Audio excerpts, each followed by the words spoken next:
homemade soft tortillas. So simple, yet so complicated until today. A lot of you still have trouble achieving a soft homemade flour tortilla. PSA, I promise you when I say tortilla, I'm not being pretentious. That's how I grew up saying it. Speaking English and saying tortilla is just cringe to some of you. Some of you claim that I'm being pretentious. I'm not, but I'm sure if I said tortilla, then I'd have like 90% of you trying to correct me on how to say it. So say it however you like. And if you have any grievances, just comment down below and knock yourselves out. Discuss amongst yourselves. Girl is the... As I was saying, a lot of you still have trouble achieving this, and don't worry, I'm here. I will help you. Help me help you. Don't be afraid, especially for my beginners. Look at me. Ashley, look at me. Today, I'm going to break down the process and give you step-by-step instructions so you can achieve the perfectly soft, delicious results you've been looking for, especially for my beginners. Don't be afraid to try this. We are going to make tortillas exactly the way my abuelita taught me. So good. Here we go. So let's start with the ingredients. I'm working with 3 cups of all-purpose flour, 1 teaspoon of salt, 2 teaspoons of baking powder, a 1/3 cup of lard shortening or butter, and 1 cup of hot water. In a large bowl, I have added my all-purpose flour. To that, I will be adding the salt. And like I always say, salt ratios are up to your palate. Here, I'm going to be adding baking powder. Be sure to check the description below this video for the ingredient list and measurements. I'm going to give that a really good mix. And the next ingredient, you can use different types of fat. I'm going with rendered bacon fat or bacon grease. I have in my little bacon grease bowl. And I'm going to scrape that out. It's around 1/4 cup to 1/3 cup. And I'm going to just incorporate that into the dry mix. You could also skip the bacon fat and use shortening. I used to use margarine if that's all I had, butter, even cooking oil. It all works. So now I'm going to add 1 cup of hot water, and the temperature of the water is as hot as your hands can take it. Also, you'll want to keep extra hot water on the side because as you pour the water and continue to mix it until a dough ball forms, you want to make sure that it's not dry and stiff. Your dough should be slightly tacky and very easy to knead like this. So I'm going to knead this. Actually, this dough that I'm working with in this video, I used butter. But like I said, butter, oil, shortening, lard, it all works. So you're going to knead until the dough ball is somewhat smooth and springs back. I like working with my hands, but if you're using a stand mixer, put it on a low to medium setting and let it go for about 5 minutes to knead in the stand mixer. So this is somewhat smooth. And like I said, it's not going to be super stiff. You notice it's very soft and supple to knead. That is a good indication that you've added the correct amount of water. And remember, the dough should be slightly tacky. If it's not, you probably need to add more hot water. Okay, so divide the dough into around 14 to 16 dough balls. You can roll it. I like to do the tuck and turn. Those of you that have followed me know this. And you just keep doing this until you divide the dough. Eventually, we're going to place it back into the bowl. So let's reiterate. If you're working with the dough and you're trying to tear pieces of it and it's hard, then that means you need more water. It still should be pliable and supple, even if you work the gluten from kneading. So just remember that when you go to make the dough. Also, if you are new here, welcome to my channel, Simply Mama Cooks. I'm Angelica. Be sure to like this video and subscribe. Also, click that bell notification to get all of my latest videos. I have my dough balls separated, and I think I got like 17 or 18, and I'm going to place them back into my bowl. And to make sure that they stay nice and moisturized, I'm going to place a damp paper towel over them while they rest. I'm going to let these rest a minimum of 15 minutes.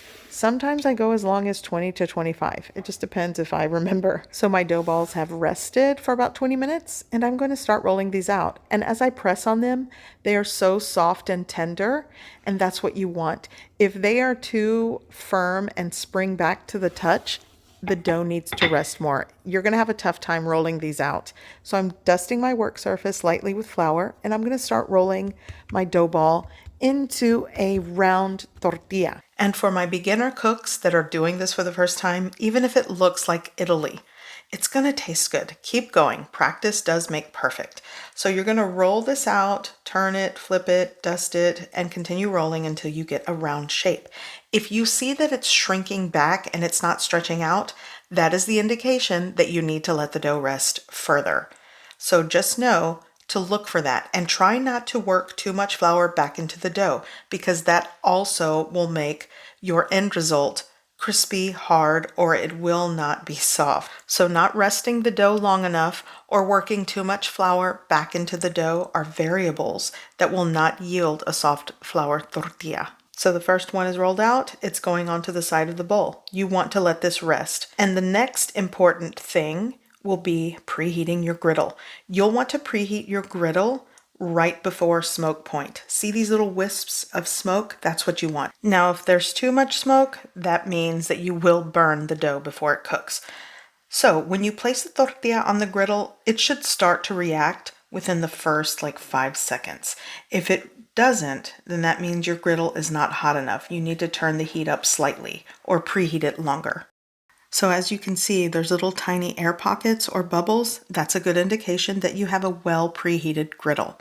So I'm gonna let it go for maybe 10 to 15 seconds. Once you start to see a lot of these air pockets, you can give it a flip. When your dough starts to form the big puffy air pockets, that's an indication that the center of the dough is getting cooked. Now, if it doesn't have this dramatic rise, that's okay. Just give it some time. The more that the dough rests, the easier these air pockets form. That's why resting is key. So you'll want to place your cooked tortilla in a warmer, a towel, a basket, and continue the process. So while this one cooks, I literally just want to reiterate, if you are going to attempt to make tortillas for the first time, or you've done it a million times and you're still trying to achieve the soft results, just be sure that the dough is soft in the beginning. If the dough is soft and well rested, you will get there. But if you skip out on those tips, then you might not be successful. Either way, it'll taste good. So we did it. We made soft flour tortillas that I think anyone can make with practice. And using some of these tips will definitely yield successful results. So tear into this and see how soft it is. Now, to make this even more perfect, slather butter, roll it up, and eat. It's so good fresh off the comal. Definitely childhood core memory here. So that is the way that I love to make soft flour tortillas at home. A lot of you have my cookbook and have used this recipe for quite some time, which is great. I thank you all. But now I'm going to show you an even easier recipe that only calls for 2 ingredients. So easy, so simple, just as delicious. Here we go. Okay, so soft 2-ingredient flour tortillas. Here, my first ingredient is self-rising flour. This has salt and baking powder in the mix. If you don't have self-rising flour, then add salt and baking powder. This is around 3.5 to 3 3/4 cups of self-rising flour. It's close to about 500 grams. I tried to really get weighed measurements for those of you that want, weights and more accurate. So 500 grams of self-rising flour. So now I'm going to open up my evaporated milk. I always like to be cautious, so I'm going with 3/4 of a can. I'm going to just work that in, and if I need more,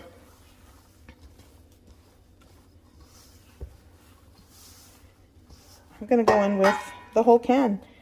That's a 12 fluid ounce can of evaporated milk, and just work that in.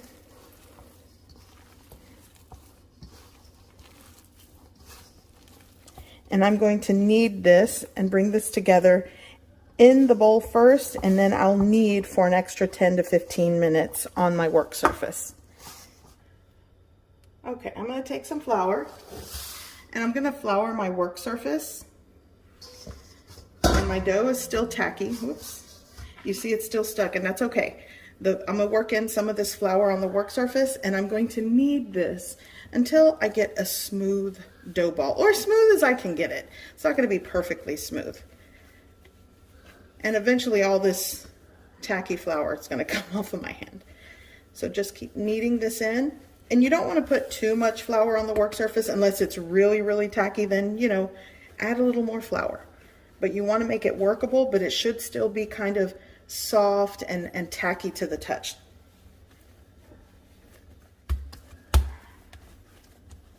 Okay, so as you can see, this is a lot smoother than what I started with. So, and you'll also want to see kind of how it springs back. That means you've worked up the gluten. So now it's time. I like to divide them, and I'm not going to do large ones. I'm going to try to get like somewhere between 15 to 20, depending how large you want your dough balls. And what I like to do is separate the dough balls and do the tuck and turn. My grandmother taught me that, and she would just do the tuck and turn to smooth out the top, and then you let this rest. So I'm going to repeat the process and divide all of my dough, and I'm going to place it back into my bowl and just put them back into the bowl and repeat the process. Okay, so I managed to get 22 dough balls out of this dough, but it'll vary depending how big or small you make the dough balls. Here I have a damp paper towel, kitchen towel, tea cloth also works, and I ran it under hot water, and this is to help maintain the moisture of the dough ball while you let it rest. I'm going to let this rest for a good 15 to 20 minutes. This will ensure when you go to roll it out that it stretches. If it shrinks back when you roll it out, it needs to rest longer. So, you know, to be safe, 20 minutes. Okay, so this has rested for a little over 20 minutes. I kind of got busy. So the first thing I'm going to do before rolling these out is I'm going to take some of my all-purpose flour, and I'm going to flour my work surface. So let's go ahead and lightly dust the work surface. Now I'm going to take one of my rested dough balls, and now it's time to roll this out. So what I'm going to do is take a little bit of my flour and dust the rolling pin, and you can kind of start it by pressing it out. And this is the test to see if it's truly rested. You're going to roll it out. Well, it kind of got stuck. And see how it doesn't shrink back? That's when you know it's ready to roll out. If my dough shrinks back too much, that means it needs to rest longer. So I'm just going to continue rolling this out. Place this over the side of the bowl and let it rest until I roll out more before I start to cook them. So my son loves to help me in the kitchen.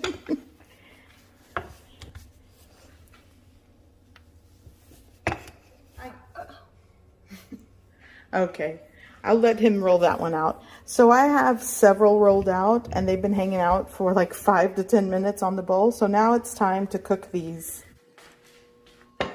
Okay, so here I have an electric griddle that I have preheated at the highest temperature setting, which is 500 degrees Fahrenheit. If you're doing this on a stovetop, you want to make sure that your pan has light wisps of smoke. It's right before smoke point is where you want it to be. If it's billowing with smoke, it's too high. But if it doesn't have those wisps of smoke, then you need to crank up the heat.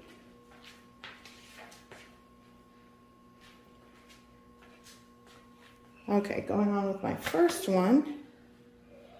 And if you don't see it react within the first 5 to 10 seconds, you need to crank up the heat. That's a good indication you need to crank up the heat. I think I can fit 2 on here. There we go. So I'm going to let it go in real time so you can see how it starts to bubble up. And what helps this reaction to when it hits the griddle is moisture in your dough and a well-rested dough. You don't want to work in too much flour and end up with a dry, stiff dough. It has to be pliable and soft. And that's why I work with tacky dough in the beginning. So this is bubbling up. It's getting those air pockets, so you know it's cooking in the center. Give it a flip. And not all of your tortillas are going to react that way, but it's just a good indication that it's cooking in the center. And at this point, I'm going to remove it from the heat and place it into my basket to keep the tortillas warm. You want to be careful. Oops, flip that one over. And now I'm going to take this over just like that. And then keep it covered and repeat the process. Actually, the other one's going in too. Be careful because the steam is hot. There we go. And I'm going to go with my next one here, right on the griddle.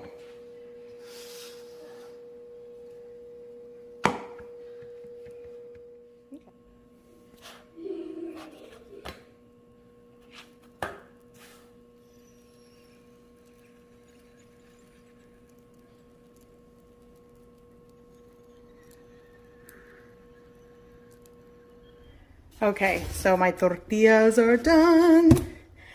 And this is a wonderful 2-ingredient recipe. I mean, these are hot, so soft. Oh, they are hot. But look how they just, oh. So I'm gonna put some butter and try one. So good. I already know my son's gonna want the first one. Po, Irwa. And I'm gonna put some butter for him.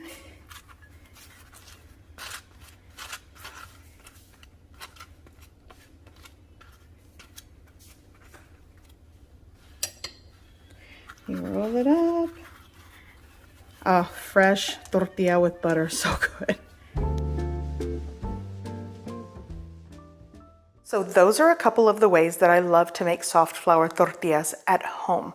And I hope it kind of gives you clarity and maybe a little bit of insight and tips that might help you in your kitchen.